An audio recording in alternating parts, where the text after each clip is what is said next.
Salut l'équipe, c'est l'Ovaliste. Aujourd'hui, une vidéo un peu plus posée, un peu plus à la cool, moins écrite, il y aura aussi moins de montage, pour débriefer tout simplement cette troisième journée de la Coupe du Monde, parce qu'il y a eu beaucoup de choses qui se sont passées, et en premier lieu, la blessure d'Antoine Dupont. J'en avais pas parlé dans mon dernier débrief, parce que je réservais ça pour ce maintenant. Il y a déjà beaucoup de choses qui ont été dites sur le sujet, donc je vais pas tout épiloguer, mais je vais donner mon ressenti sur cette blessure.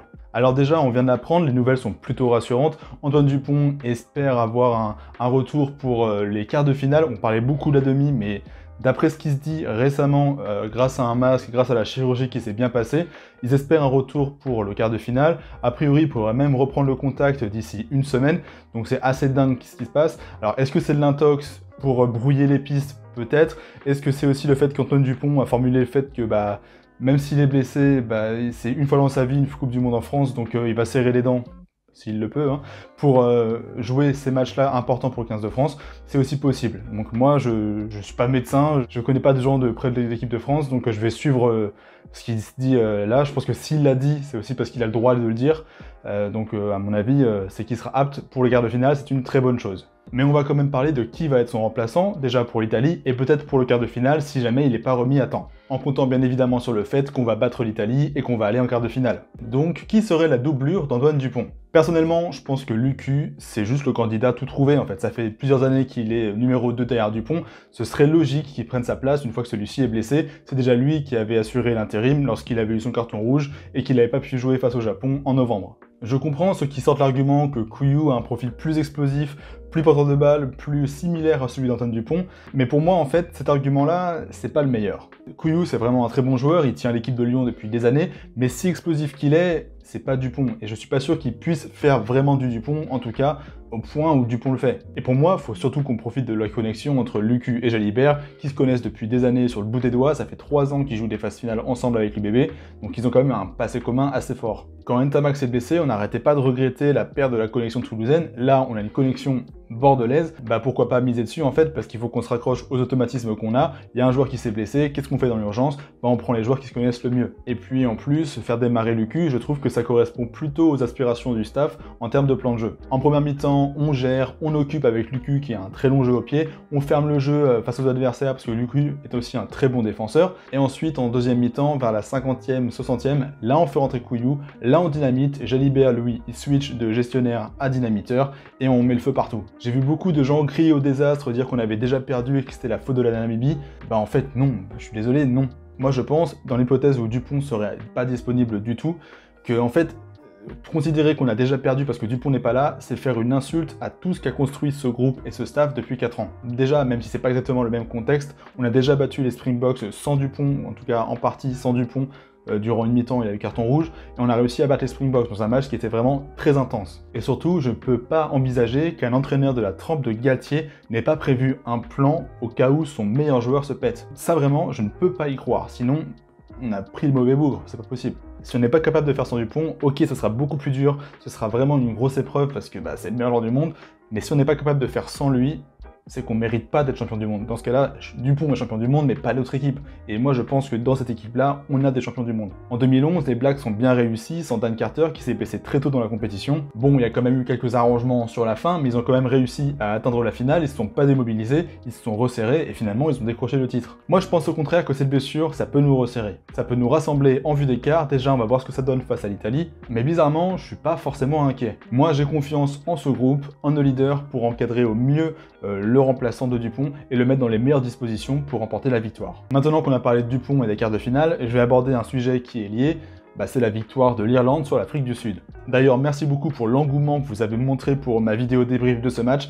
Vous êtes toujours au rendez-vous, c'est hyper plaisant. Donc a priori, si on bat l'Italie et qu'on va en quart, on risque sûrement de croiser les Springboks, tandis que l'Irlande, elle a pris une sérieuse option pour se qualifier, et elle rencontrera sûrement la Nouvelle-Zélande. Après, il faut pas enterrer l'Écosse non plus, qui a aussi une carte à jouer, puisqu'elle va jouer l'Irlande en dernier match de la phase de poule le 7 octobre. J'ai été assez impressionné par les Écossais face au Tonga, et je me dis qu'il y a quand même une solidité dans cette équipe, il y a quand même une volonté de déplacer le ballon, d'amener du jeu un peu partout, qui peut faire mal à l'Irlande. S'ils arrivent à être consistants, à tenir un petit peu plus le ballon et à être bons dans la gestion, à pas en faire trop, je pense que l'Écosse peut emmerder l'Irlande. Honnêtement, moi, je sais pas qui est-ce que je préférerais rencontrer en quart. Bien sûr, je préférerais rencontrer l'Écosse parce que c'est une équipe qu'on maîtrise mieux que l'Irlande et l'Afrique du Sud, même si paradoxalement, l'Écosse, c'est une des équipes qui nous a le plus battus sous le mandat Galtier avec l'Angleterre. Mais bref, si on me donnait le choix entre l'Irlande ou l'Afrique du Sud pour jouer en quart, franchement, j'aurais pas mal de mal à me décider. D'un côté, selon moi, les Sudaf sont moins en maîtrise que l'Irlande, mais comme je viens d'en parler dans ma vidéo, c'est ultra brutal, c'est très compliqué à rivaliser dans l'agressivité et à sortir de cette spirale pour prendre de la hauteur sur le jeu et se dire ok, on a un plan de jeu, on l'applique, c'est pas grave, on se prend des grognons partout, mais il faut qu'on reste lucide. Tandis que de l'autre côté, l'Irlande, c'est un rouleau compresseur. Mais en même temps, on a beaucoup plus l'habitude de les jouer, et je pense d'une part que la défaite qu'on a eue dans le tournoi nous a appris beaucoup de choses, et d'autre part, la victoire de La Rochelle sur le Leinster a aussi montré pas mal d'enseignements sur comment se défaire de la machine irlandaise. Dans tous les cas, moi, j'aimerais bien que Willem puisse revenir, parce qu'on va vraiment avoir besoin de profils comme lui, puissants, capables de porter le ballon, de gagner la ligne d'avantage, de gagner les duels, pour ensuite générer les ballons rapides qui alimentent notre jeu. S'il est apte, son retour peut être possible en fonction de ce que vont dire les médecins par rapport à Paul Boudéan, qui a pris un gros KO face à la Namibie. Et donc si Boudéan est contraint de laisser sa place dans le groupe, ça ouvre la porte pour Willem. Mais c'est encore très hypothétique. Enfin maintenant, la première équipe à avoir officiellement composté son billet pour les quarts de finale, c'est le Pays de Galles, étonnamment. Ils ont remporté haut la main leur duel face aux Wallabies. L'Australie, elle, n'a pas su concrétiser ses rares actions en première mi-temps, et elle a fini par totalement lâcher le match avec des joueurs qui étaient perdus sur le terrain. C'était assez vraiment triste à voir parce que l'Australie c'est une grande nation de rugby et moi j'aime beaucoup les Wallabies, j'aime beaucoup le jeu australien d'habitude parce qu'il est fait d'audace, de panache et c'est toujours assez surprenant. Et là, ils nous ont surpris, mais dans le mauvais sens. Je pensais vraiment pas qu'ils allaient lâcher le match comme ça. Le score est donc lourd, évocateur, humiliant, et surtout, c'est une vraie claque pour Eddie Jones, qui a passé son été à provoquer les journalistes, à faire le malin en conférence de presse, en disant que t'inquiète, j'ai un plan, on va remporter la Coupe du Monde, tout va bien, mate, tout va bien. Non, écoute, je suis désolé, mais t'as fait que de la com, t'as fait que de l'intox. Résultat, tes mecs sur le terrain, ils sont paumés et tu passes pour un pitre. Et cette défaite, je pense qu'on peut vraiment l'imputer en grande partie aux dirigeants australiens, parce qu'ils se sont empressés de virer Dave Rennie, qui était le précédent sélectionneur, qui n'avait pas forcément beaucoup plus de victoires, mais dans le contenu, il y avait beaucoup plus de choses encourageantes. Les joueurs, ils avaient un plan de jeu, ils étaient beaucoup plus concernés par le jeu qu'ils n'étaient sous Eddie Jones. Et donc quand ils ont vu que Eddie Jones a été viré de l'Angleterre et qu'il était disponible sur le marché, ils sont empressés de dégager Dave Rennie et d'embaucher Eddie Jones à 6 mois de la Coupe du Monde. Je suis désolé, mais ça, c'est se tirer un obus dans le pied, parce que là, il faut rigoler les Australiens. Mais il y a un an, je rappelle quand même qu'ils manquent de battre les Blacks pour la première fois en Bledisloe Cup depuis 10 ans, parce que juste, il y a Foley qui n'est pas capable de jouer une pénalité quand l'arbitre lui demande. Ensuite, ils perdent d'1 point chez nous, ils perdent 3 points en Irlande, ils remontent 30 points en 20 minutes face au Pays de Galles chez lui. Franchement, ça faisait pas rigoler l'Australie il y a un an, parce que certes, c'était encore brouillon, c'était pas une équipe qui était hyper forte collectivement, mais quand ils s'y mettaient, en 5 minutes, tu peux vraiment faire basculer le match. Donc voilà, moi ce que je pense, c'est que c'est juste du gâchis. L'Australie, c'est un contexte hyper difficile en ce moment pour le rugby à 15, parce que les jeunes se détournent du rugby à 15 pour le 13, pour le footy, pour d'autres sports en extérieur, comme le surf, le skate, etc.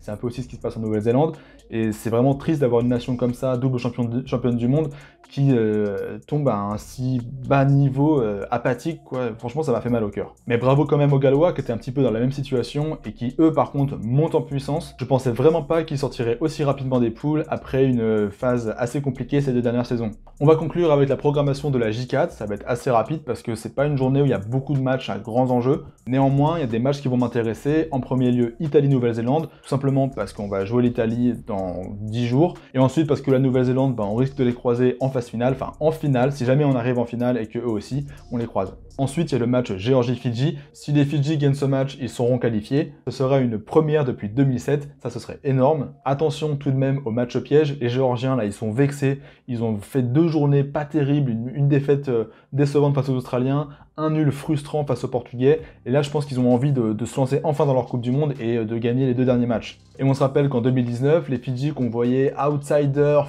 favoris quand même, ils ont pris une grosse tôle face aux Uruguayens qui les ont battus en étant plus courageux, en étant plus vaillant, plus actifs dans le combat. Les Fidji avaient pris le match un petit peu à la légère, ils se sont fait surprendre, donc attention quand même. Même si je pense que l'équipe des Fidji de cette année, c'est quand même autre chose encore. Après, il y a le Tonga, Afrique du Sud, je pense que les Sud-Africains devraient s'en tirer sans trop de problèmes, mais attention quand même, parce que il y a le risque de blessure sur certains postes un petit peu en tension, notamment le poste de talon, où ils ont que 2 talonneurs, parce que je rappelle que Malcolm Marx s'est blessé, mais ça va quand même être un match intéressant pour scruter un peu plus le jeu sud-africain, parce que je rappelle encore qu'on risque sûrement de la rencontrer en quart de finale. Et enfin, le dernier match, petit plaisir de Easter, c'est le Argentine-Chili, le derby sud-américain.